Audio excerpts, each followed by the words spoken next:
Kisame, a Beiju sem cauda, quais seriam os limites de um shinobi desse calibre? E também, qual seria o conceito profundo que o Kishimoto quis passar sobre esse personagem tão diferente? Salve, salve meus analistas, show, Luca aqui mais uma vez, e hoje falaremos sobre um personagem muito diferenciado. Eu sempre me perguntei no passado, o que diabos seria o Kisame?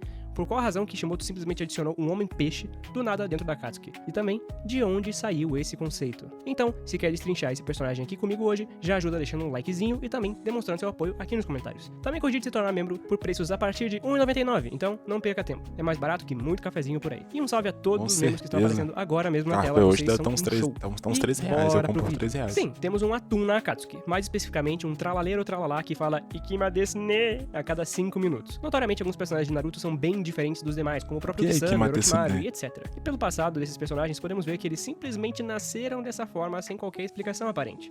Orochimaru tinha aquela aparência pálida e um olhar de serpente desde criança, enquanto Kisame, nós temos seu passado na vila. Também tem todo o conceito do clã Hoshigaki, que tem guelras, e o cara era o único que tinha pele azulada a princípio. O próprio nome Samehada tem dois kanjis, Same, que significa tubarão, e Hada, que significa pele, ou seja, pele de tubarão. E obviamente o Same de Samehada também se aplica a Ki-Same. O kanji Ki significa nesse caso o mesmo do kanji para Oni, e Same continua significando tubarão, ou seja, Ki-Same significa tubarão demoníaco. Numa tradução mais livre, até porque o kanji de Ki não é diretamente do Japão, tem uma adaptaçãozinha ali do kanji e tudo mais. Mas por que o conceito escolhido para Kisame foi de um tubarão? Em um flashback breve antes de morrer, Kisame se lembra de uma conversa que ele teve com Itachi. Na verdade, ele se lembra da primeira conversa que ele teve com Itachi. A conversa que tiveram quando ele havia recém-entrado na Akatsuki. Nesse diálogo podemos entender quase por completo o conceito do Kisame. Ele é um predador, e diz a Itachi que ambos são iguais no sentido de matarem seus conterrâneos por ordens superiores. Nesse momento, Itachi desconversa e diz que o Kisame na verdade era só mais um bandido comum e que eles não eram iguais. Isso ficou tão impregnado na mente do Kisame, que é inclusive um dos seus últimos pensamentos em vida. Mas o mais importante para a simbologia do tubarão desse flashback é a questão em que o Kisame fala sobre a natureza dos tubarões em seu nascimento. Tubarões antes de nascer devoram seus próprios irmãos dentro do abdômen da mãe, e só então são expelidos. Esse tema também é visto em Bleach com Haribel, sendo uma personagem que tem o tema de tubarões e é ligada ao sacrifício, enquanto o Kisame vai mais pro lado da lealdade, o que acaba sendo bem similar de certa forma. Kisame continua falando com Itachi sobre a questão do canibalismo entre tubarões, o hábito de ter que devorar seus semelhantes desde seu primeiro momento em vida. Analista, muito bom esse vídeo aí, ver com essas musiquinhas, as imagens descendo, tudo muito bem fluido, viu? Cara, um dia eu vou ter condição de poder dar uns valeus demais nos vídeos do YouTube aí, porque esse rapaz é o artista, né? Porque isso aqui é uma arte, o criador de conteúdo. Muito bom, cara. Parabéns mesmo. Para conseguir sobreviver. Um mundo cruel. E o passado de Kisame se trata exatamente disso. Em seu passado, Kisame trabalhava para Fubuki, um dos superiores da Vila da Névoa, e ele tinha uma missão muito importante, a qual ele deveria ir junto de um grupo de escolta para guardar informações sobre sua vila. E a missão era simples, porém Konoha estava atrás das informações em um grupo liderado por ninguém mais ninguém menos que Ibiki Morino. E se você conhece o Ibiki Morino, sabe que ele é especialista em retirar informações via tortura. Kisame fez exatamente como sua missão demandava, e atacou seus próprios companheiros, matando todos eles para que nenhum fosse capturado e as informações fossem vazadas para Konoha. E depois fugiu com bem mais facilidade. É interessante pensar que se ele não tivesse feito isso e algum deles tivesse ficado vivo, o Ibiki poderia torturar e adquirir as informações. Querendo ou não, fazendo o que ele fez, foi sim um ótimo meio de assegurar a integridade das informações, mesmo com a frieza e a crueldade. E tudo isso para Fubuki ir lá e vender as informações no final de tudo. Pois é, feito isso, Kisame foi atrás dele e matou Fubuki e roubou a Samehada para si. É um pouco incerto se o Kisame fez isso por Fubuki ter traído a vila ou se ele foi a mando do próprio Mizukage, mas é fato que a partir daquele momento ele passa a ser oficialmente um dos subordinados do Yagura, e de quebra também descobre que o mesmo estava sendo manipulado diretamente por Tobi, ou melhor dizendo, o tal Uchiha Madara. Nessa cena vemos também que Kisame estava cansado da vida de manipulações e de matar outros shinobis puramente por ordem sem sentido. A instrumentalização no mundo ninja, e mais especificamente na Vila da Névoa, já haviam o consumido bastante, e isso deu a Kisame uma breve crise de identidade sobre quem ele é de fato, perdido na densa névoa de sua própria vila. Kisame já não sabia mais o que fazer ou como prosseguir, até que Madara se revelou e deu a ele uma alternativa, um mundo sem mentiras, onde ele poderia finalmente ter uma vida honesta e sem ter que matar os outros deliberadamente. E com esse objetivo em mente, ele se joga de cabeça na Akatsuki. O mais irônico disso tudo é que ele busca a verdade em um mundo de mentira, e também o fato dele ir contra sua própria natureza. O tubarão canibal que deveria trair seus irmãos é aquele que foi um dos, se não o mais leal da Akatsuki. E isso nós vamos falar em outra hora, mais especificamente sobre sua morte. Mas antes, vamos adentrar um pouco mais sobre as principais intrigas de Kisame e também sobre o seu passado em Naruto Clássico. Em Naruto Clássico, Kisame já surge sendo um shinobi de renome, estando ao lado de Itachi na breve invasão de Konoha.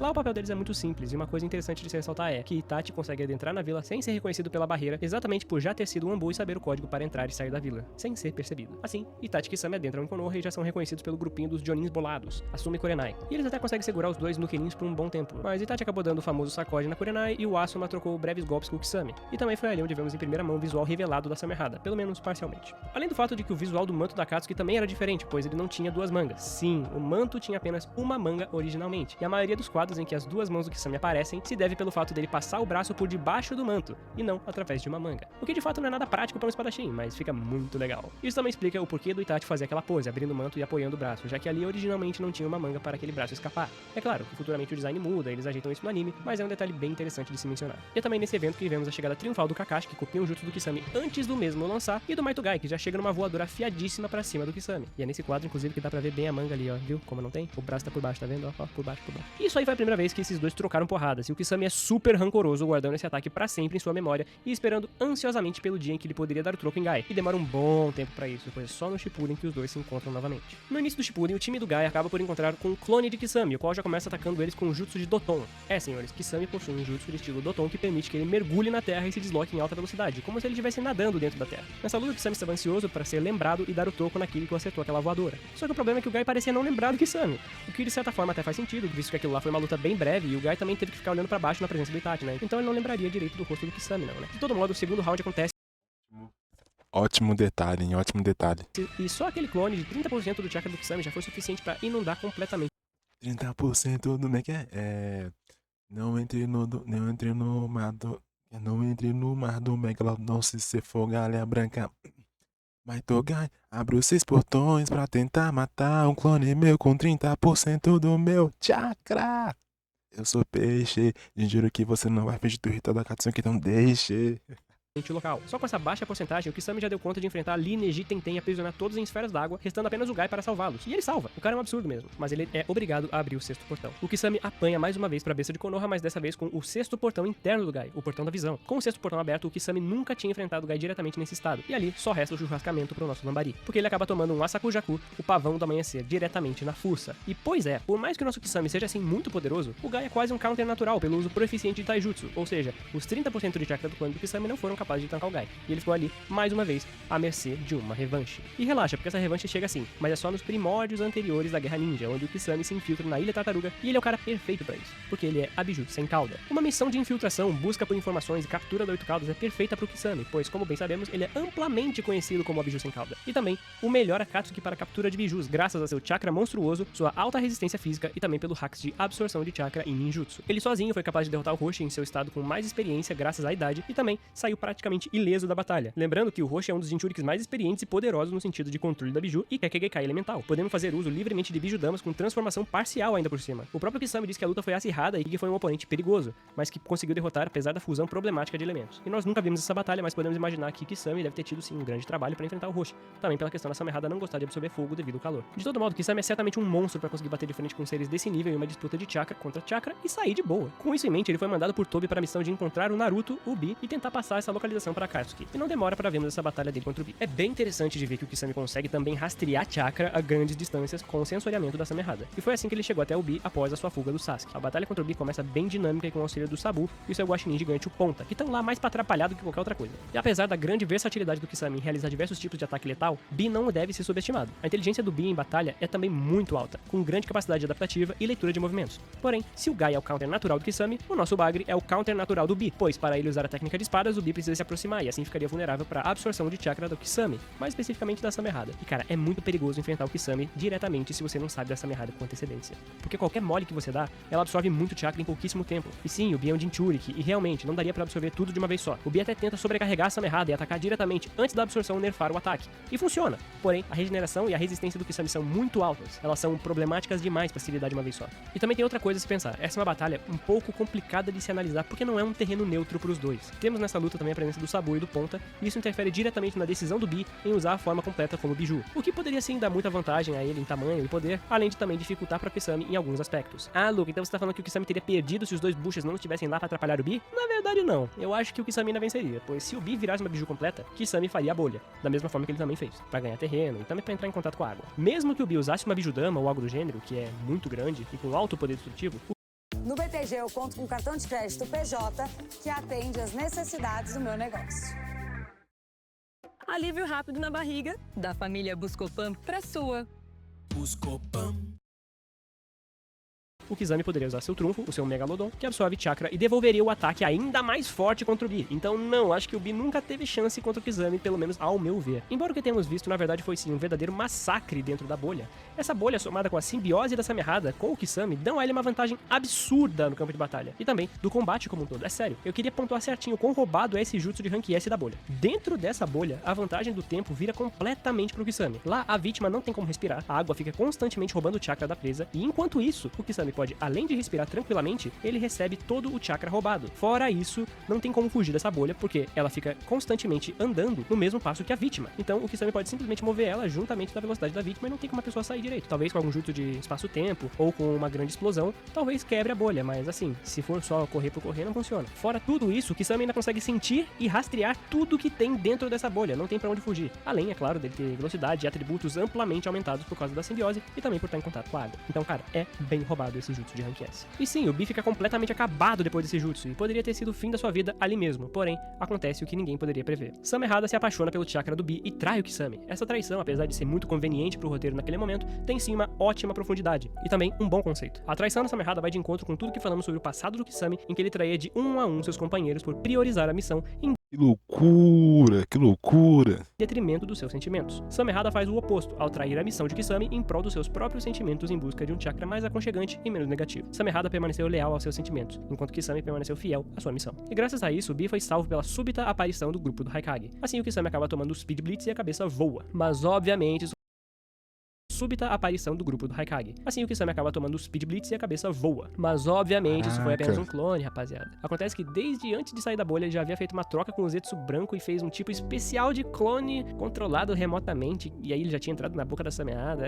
Mas eu também não sei, nada a ver, cara. Mas enfim, o que importa é que ele voltou depois de vários capítulos já na Ilha Tartaruga e tinha consigo todas as informações prontas para entregar para o Tobi. Tudo que ele precisava fazer era vazar de lá. Porém, conforme Naruto evoluiu em seu treinamento, seu sensorial de emoções também aumentou consideravelmente. E não é só chakra, é emoção mesmo. Mesmo que o Kisame tenha a capacidade de mimificar seu chakra junto da Samehada de uma maneira praticamente indistinguível, Naruto foi capaz de sentir as emoções negativas de Kisame e aí todo o seu disfarce foi por água abaixo. Entendeu? Água, Kisame, água abaixo. A piada foi boa, vai. Beleza, e agora a gente vai pra parte boa. A última luta de Gai versus Kisame. O encontro já começa com o Gai dando de cara com aquela forma horrível do nosso Lambari, meio misturado com a Samehada. E aí, se ele nunca conseguiu lembrar do rosto do Kisame, não seria agora que ele conseguiria. Aliás, ele confunde o Kisame com um Baiacu, pra tu ter uma noção. Coitado do Kisame. E aí, o nosso peixinho fica magrinho porque a Samehada rouba grande parte do chakra dele para devolver pro Bi, mas aí o Kisame rouba de volta. E um detalhe interessante de se observar é que nessa troca-troca de chakra, temos um fator bem interessante que é do Kisame por si só já possuía a capacidade de absorver chakra de maneira independente, mesmo sem ter essa Samehada na mão. Isso é mostrado quando ele rouba o chakra do Aoba. E aí beleza, rola toda uma perseguição, porque o Kisame tá pronto pra fugir e o Maito Gai vai atrás. E claro, tudo isso pra deixar a gente já preparado pra ver ele se enfrentando longe do grupo e ter aquele famoso X1 de respeito. E beleza, Kisame entra nesse cenário com uma gigantesca vantagem por causa do oceano da Ilha Tartaruga, mas o Gai não se importa com isso. Ótima trilha sonora, hein, o analista.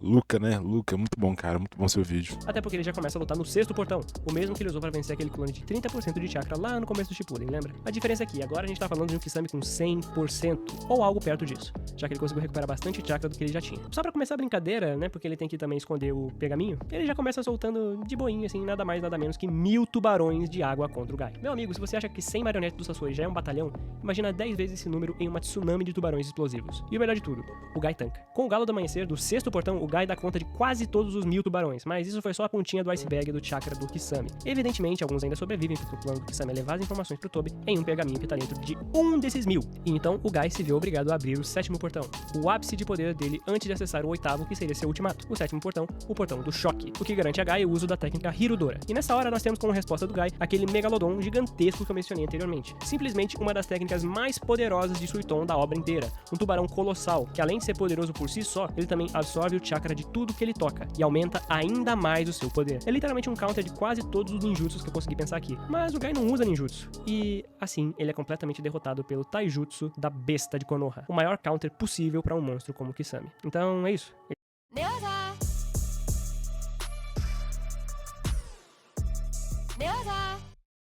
Ele falhou e foi capturado e entregou tudo. Calma que agora vem a melhor conclusão possível para esse personagem, a morte. A morte de todos os Akatsuki é sempre emblemática. Kishimoto sabe cozinhar muito bem a conclusão desses personagens, mesmo que às vezes a execução para isso deixe a desejar em alguns pontos. Mas a do Kisame não deixou a desejar em nada, ao meu ver. Rendido e pronto para ter suas informações tomadas de seu subconsciente, Kisame preferiu morrer a entregar as informações para o inimigo. Sua última ação foi exatamente o que ele disse a Itachi, canibalismo, mas com a grande diferença de que foi completamente na mesma linha que o Itachi ao mostrar que ele também era humano e não meramente um tubarão sanguinário. Que apesar de viver em um mundo de mentiras, ele permaneceu verdadeiro ao seu ideal até o fim. E Kisame é exatamente isso. É o tubarão demoníaco que eu falei no começo. Ele é um personagem que representa a verdade monstruosa de um sistema que cria aberrações em prol de uma ordem falsa. Seu fim fora tão grandioso que fez o próprio Guy, que lutou contra ele tantas e tantas vezes, finalmente reconhecer como alguém virtuoso e prometeu nunca mais esquecer o seu nome. Aê, brabo, finalmente lembrou. Então ele nunca mais vai esquecer o nome de Hoshigaki Kisame, um dos personagens mais completinhos na obra de Naruto. Eu ainda tenho que falar sobre a questão do paralelo entre Itachi e Kisame, porque toda a dupla da Akatsuki tem seus paralelos, como eu já falei aqui na questão do Sasori e do Deidara, que é a questão da arte. Enquanto isso, tem a questão do Hida e do Kakuzu, que é a religião e dinheiro, e nessa dupla a gente tem a questão do companheirismo e também da mortalidade, que é algo muito interessante que tá sempre lado a lado. O Kisame representa uma faceta do predador, enquanto o Itachi representa a faceta da ilusão do predador. No final, ambos tinham seus ideais, ambos eram fiéis ao seu próprio objetivo. Ainda vou falar sobre isso mais no vídeo do Itachi, que vai ser gigantesco. E cara, sobre esse monstro é isso. Mas é isso aí, rapaziada. Espero que tenham gostado do vídeo. Por favor, se inscrevam no canal, ajudem a série de Naruto a continuar de pé. Mais um Akatsuki. Com certeza, cara. Ajudo com o meu gostei aqui. Comentar alguma coisa aqui. E reagir nesse vídeo aqui, né? Muito bom, cara. Ó, muito bom. Muito bom o seu vídeo, cara. Se eu pudesse, daria um valeu demais aqui. Um dia vai dar certo. Valeu pelo vídeo. Sabia que não iria me arrepender. Eu sabia que eu não ia me arrepender. Valeu demais, meu Suquei mano. pra nossa Opa.